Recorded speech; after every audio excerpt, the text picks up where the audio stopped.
You're listening to The Jewish Truth Bomb with Lenny Goldberg. Hi, this is Lenny Goldberg, and thank you for joining me today.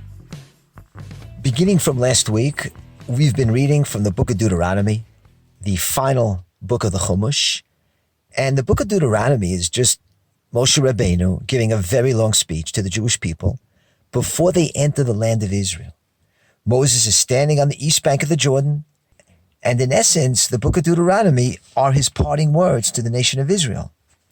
And the book of Deuteronomy, in Hebrew, Sefer Devarim, it's also called Mishnah Torah. Why? Because it's a repetition of the Torah. It goes over lots of events that we already read about, but now we see it from a different angle. But it's kind of misleading to call Sefer Devarim Mishnah Torah, to say that the book of Devarim is repetitive, because it's not really repetitive or just a review of what we've learned up to now. Yeah, it's true, Moses does relate some stories of what occurred early in the Torah, the Chet HaMiraglim, Chet HaEgel, the golden calf sin. But there's a whole bunch of stuff he doesn't repeat. He doesn't talk about Joseph and the brothers. He doesn't even mention that we were in Egypt and the slavery and the plagues. Nothing about that. Nothing about the splitting of the sea. And why not? Because everything that Moshe Rabbeinu wants to relate to us is strictly to prepare Am Yisrael for entering the land of Israel. They're about to conquer the land. They're about to set up a Jewish state in the land of Israel. And so this is a motivational speech for that purpose. You see, up to now, everything that we read in the Torah, it was religious stuff, let's call it. Personal mitzvahs, Shabbos, what animals are kosher or not, taking tithes, tzedakah, all the personal stuff. But now we get a shift. The Torah in the book of Deuteronomy is all on the national sphere. The building of the Jewish nation, setting up a court system, setting up a monarchy, the laws of war, etc. In short, the book of Devarim is going over all those subjects that are relevant for a nation that's about to enter the land. I mean, up to now, we were in the desert. So we were given personal mitzvos that apply to the desert, to the exile. We're out of the land of Israel.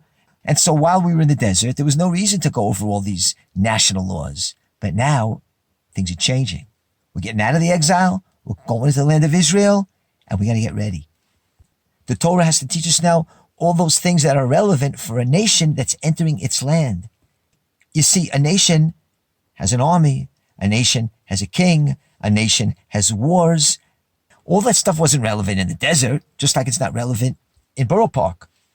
And the big problem is that most of religious Jewry hasn't chapped it yet. They haven't yet grasped it, that we're returning to our land now, and we become a nation again since we've left the exile, back in the land of Israel.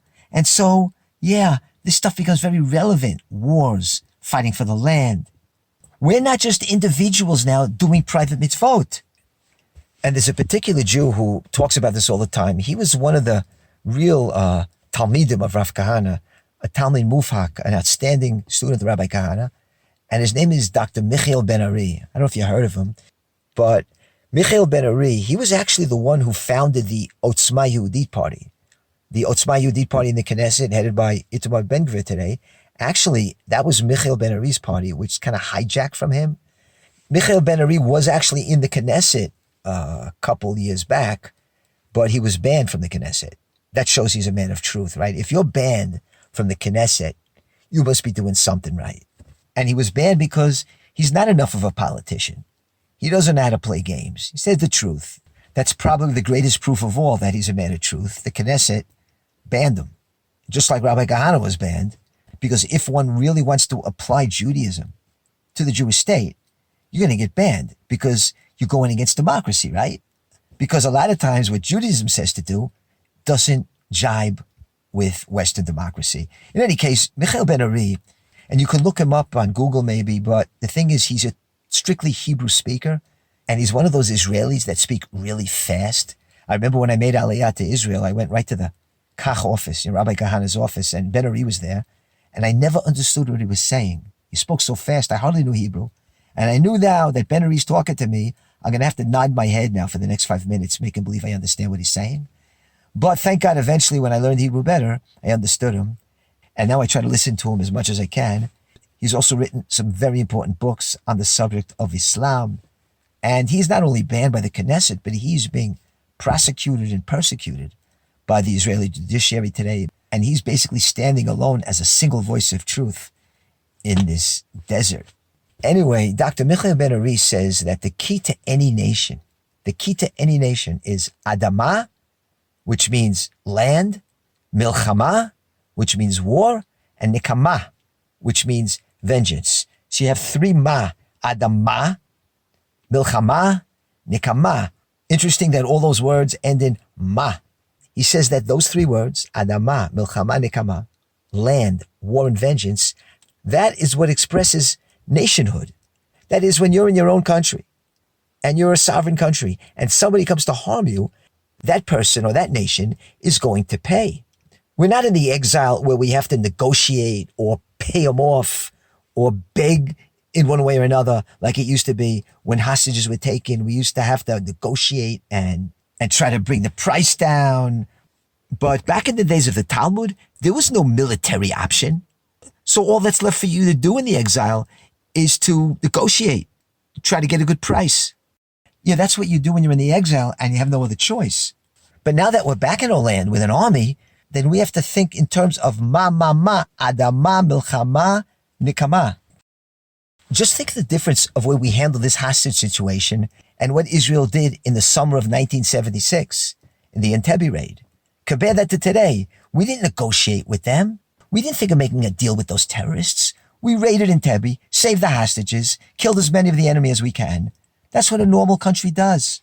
And if we took the book of Deuteronomy seriously, which is all about Melchemet Mitzvah, Melchemet Rishut, all the laws of war, if we incorporated that into our Judaism as well, then we would conduct ourselves differently. You know, most people say when it comes to the temple and when it comes to wars, they say the Messiah has to come. When the Mashiach comes, then we'll do it. I don't see any condition when it's talking about building the temple or going to war. I don't see any commentators say, well, this is only when the Messiah comes. Or the book of Deuteronomy, that's for the Messiah. He's going to do all that stuff. It doesn't say that anywhere because it's not true. Moses is telling us what we should do when we enter the land of Israel.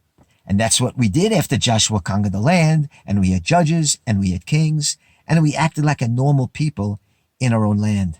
But because of the long exile, we're stuck in a certain mentality.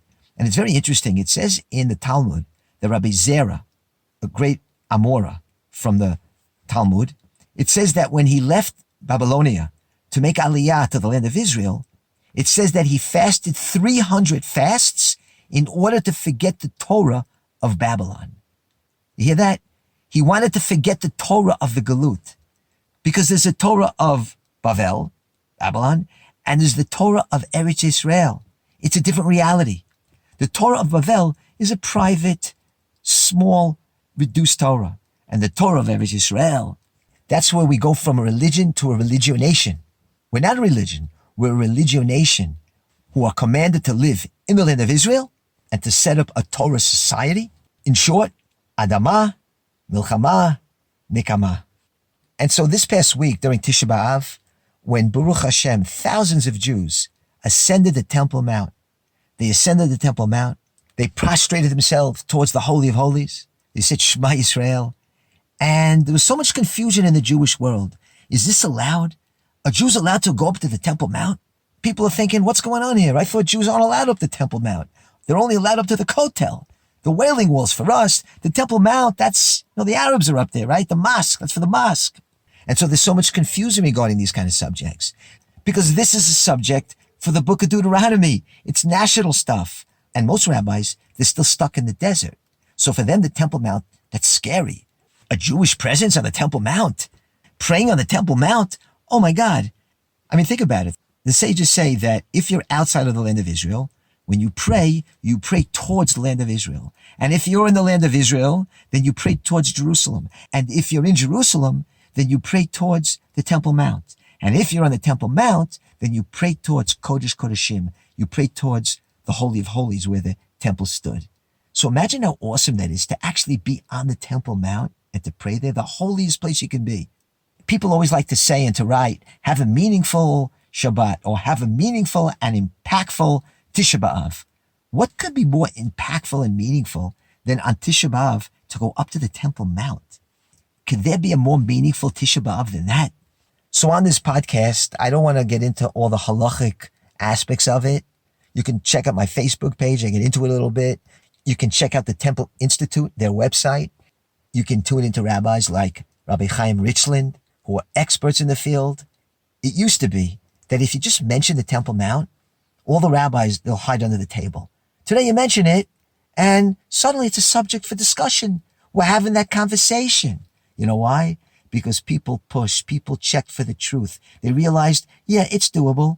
If you care enough that the jackals are up there and you're not. I mean, if the Temple Mount is so revered that we're not supposed to go up there because it's so holy, then what the heck are the Arabs doing up there?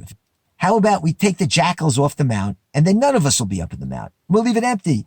But because people are checking it out and looking at the sources and realizing that there are places you can go and the places you can't go on the Temple Mount, that with the proper guidance and a madrich showing you the way, of course you're allowed to go up on the Temple Mount in certain places. You have to know where. It's not so hard to find out if you care enough. So really, at the end of the day, we're not really talking about a halachic issue.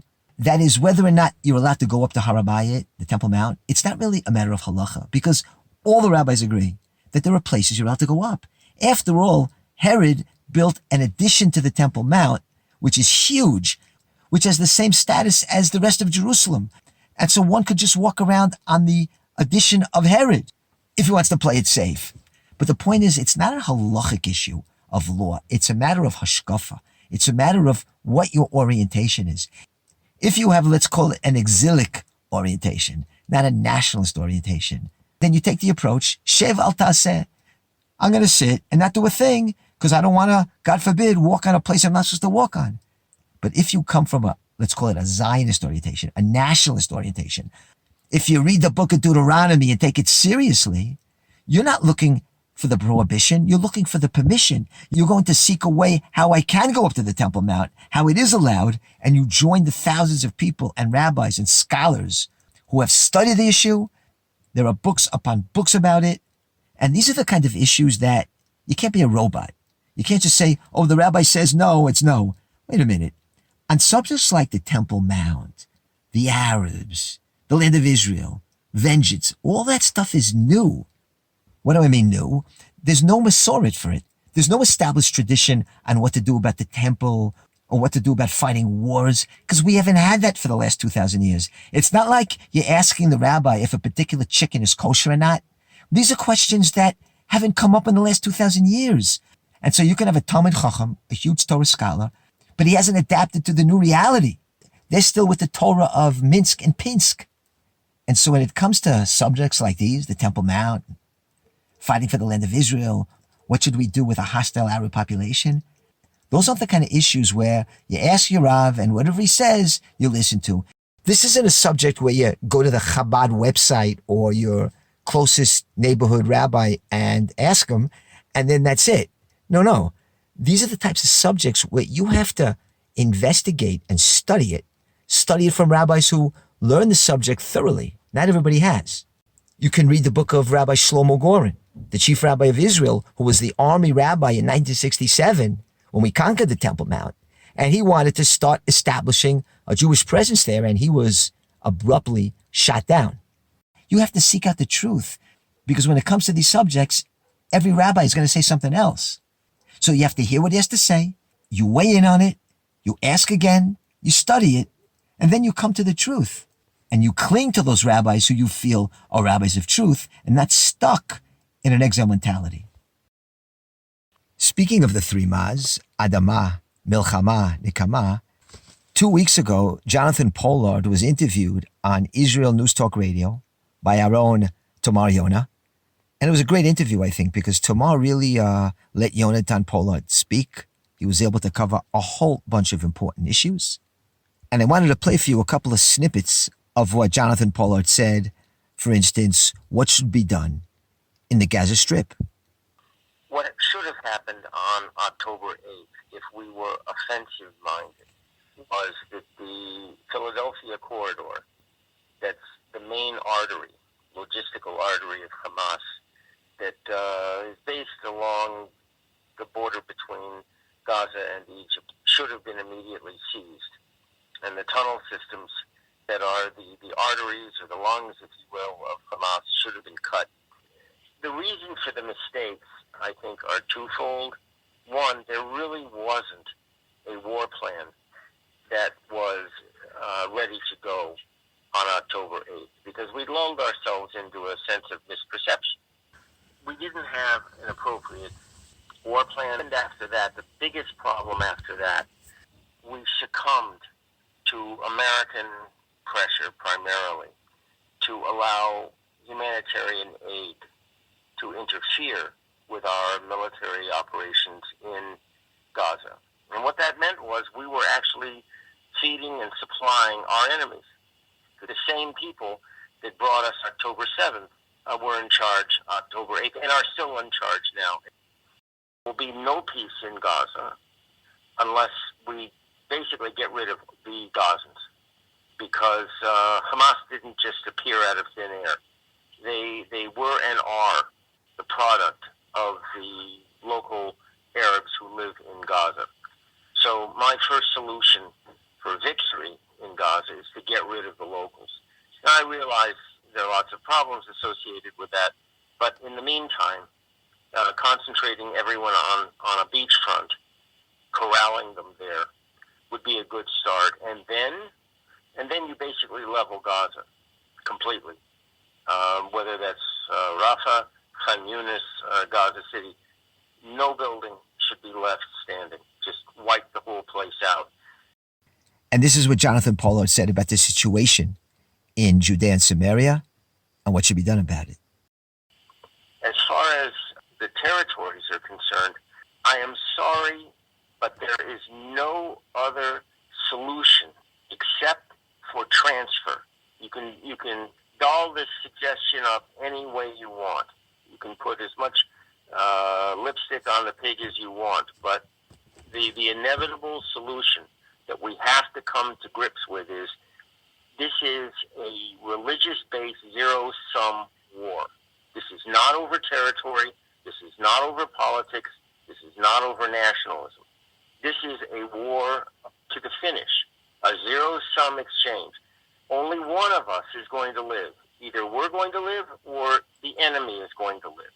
We can't have both. That was Jonathan Pollard on Israel News Talk Radio a couple weeks ago. And if you want to hear the entire interview where Jonathan really gets into the details, the tachlis of things, I've only played a couple of snippets here. He really gets into detail what should be done in Gaza, Judea and Samaria, in Iran, the Hezbollah. This interview covers it all. And again, I think Tamar Yona did a really great job interviewing him because she asked a question and then she let him speak. And that's my suggestion to anybody who interviews interesting people like Jonathan Pollard. Ask the question, get out of his way. You don't have to interrupt and show how much you know. Obviously, if you have a good follow-up question based on what he said, that's okay. But what I'm saying is, let the man talk. He'll figure it out on his own. You don't have to help him. And so, Yashar Koach to Tamar Yona on a great interview. Again, if you want to find it, you have to scroll back a couple of weeks to the Tamar Yona show. The name of that show, the show is called Waiting to be Attacked by Iran. And it aired on August 4th. And there you'll be able to hear the entire interview. Today was the holiday of Tu B'Av, which is, let's call it the Jewish version of Valentine's Day, the Havdil. And this day, the 15th of Av, it commemorates a number of joyous events in our history. For instance, it's the date when the generation of the wilderness stopped dying. It's the date where intertribal marriage was permitted. It was on Tu B'Av that the ban on marrying into the tribe of Binyamin was rescinded after the incident of the Pelegish Begivah. That's a story in the book of Shoftim. But there were a couple other things that happened on this date of Tu B'Av. And one of them is that that's the date on which Hoshea ben Elah, the king of Israel, he removed the blockades that Yerovam ben Nevat had constructed to prevent the people from going to Jerusalem for the pilgrimage in Jerusalem. Let me give you a little background and you'll see what I'm getting at. Yerovam ben Nevat was the first king of Israel after the split, right? There was a split, the kingdom of Israel and the kingdom of Judea. And Yerovam ben Nevat was the king of the 10 tribes. And he erected two calves, one placed at Dan and the other one in Beit El. That was the southern border of the 10 tribes. And he told the people, which were the 10 tribes, which is most of the Jewish people then, you don't have to go to Jerusalem anymore. You don't have to go to the temple. You can go to Dan or Beersheba instead to worship these calves. And Yerovam ben Nevat, he placed roadblocks with guards that led to Jerusalem to prevent the people from going there to worship. And that continued with every other king of the kingdom of Israel. The 10 tribes were prevented from ascending to Jerusalem. But finally, the final king of the 10 tribes before they were exiled, his name was Hoshea ben Elah. He did a great thing. He reopened the roads for the pilgrimage. And so the people were able to now freely go to the temple, something that hadn't been available to them for hundreds of years. But the question you have to ask is this. Hoshea ben Elah, one of the only good kings you ever had, one of the few good kings that emerged from the 10 tribes, because most of them were pretty bad kings. Hoshea ben Elah, he opens up the gates to Jerusalem. And yet, the exile of the 10 tribes, it happened during his tenure. Why, of all the kings, it was during Hoshea ben Elah's time that the 10 tribes were expelled from the Shomron? And the answer is this. Up to that point, when the Jewish people did not make the pilgrimage to Jerusalem, well, they had an excuse. They were blocked. They were anus, as they say. They were forcibly prevented from going to Jerusalem. But when Hoshea ben Elah opened the gates, there was no excuse anymore. But the Jewish people of the 10 tribes, they still didn't go to Jerusalem. And so therefore they became culpable. There's no excuses anymore. And so it was precisely during the time of Hoshea ben Elah that Assyria came and expelled the 10 tribes from the land of Israel, and they haven't come back since. And the chilling parallel is this. During our 2,000-year exile, it was pretty tough to come to Israel. I mean, you had to make an effort. The conditions were horrible. It was a very dangerous journey. And so you can understand why the Jews didn't come to Israel, even though they said every year, L'shana haba b'Yushalayim, next year in Jerusalem. But now, there's no excuse. The state of Israel is here waiting for you. Anybody can board an LL flight and make the trip to Israel. And therefore, the Jews in the exile become culpable now. They're not forcibly prevented anymore from coming to Israel. We're not in the days of the Turks and the British who were stopping the boats from landing in Palestine. And so that's pretty scary. Just as in the days of Hoshea ben Elah, that's when the 10 tribes were destroyed because they became culpable and there were no excuses. So too, the Jews in the exile have no more excuses. And so when the 15th of Av rolls around, that's something we got to think about. Anyway, that's it for me today. Don't forget to listen to my Bible classes, Lenny Goldberg's Bible classes. It's a podcast on Spotify and other platforms. Not only is the Bible the most basic book in Judaism, but it's really the only Jewish source where you're going to learn about the three Maz, Adama, Milchama, Nekama. You're not going to get that in the Mishnah, in the Gemara, in the Talmud. You're going to get that from the Tanakh and the Midrashim. And so in my shiur, I bring all that down. We're not going off on tangents too much. We're not going into the mystics of it and what the Kabbalah has to say. We're just trying to understand what's going on, what's the pshat. And believe me, that's good enough. After that, you could go into the deeper aspects of Scripture. And so you can Google Lenny Goldberg's Bible classes, or you can find it on my website, lennygoldberg.com. And there you have a link to the Bible classes, to this podcast, and to some great books by Rabbi Meir Kahana and Binyamin Zev Kahana. These are books you probably aren't going to find anywhere else. You can even purchase the book that I wrote called The Wit and Wisdom of Rabbi Meir Kahana. And so again, you can check out my website at lennygoldberg.com. And if you're interested in hearing some great Kahana audio, I can send you all kinds of stuff. If you email me at lennygoldberg40@gmail.com. Lenny Goldberg 40, that's Lenny with two N's, the number 40, @gmail.com. And I've played for you on other podcasts some of these snippets of Rabbi Kahana. I got lots of it. It's great stuff.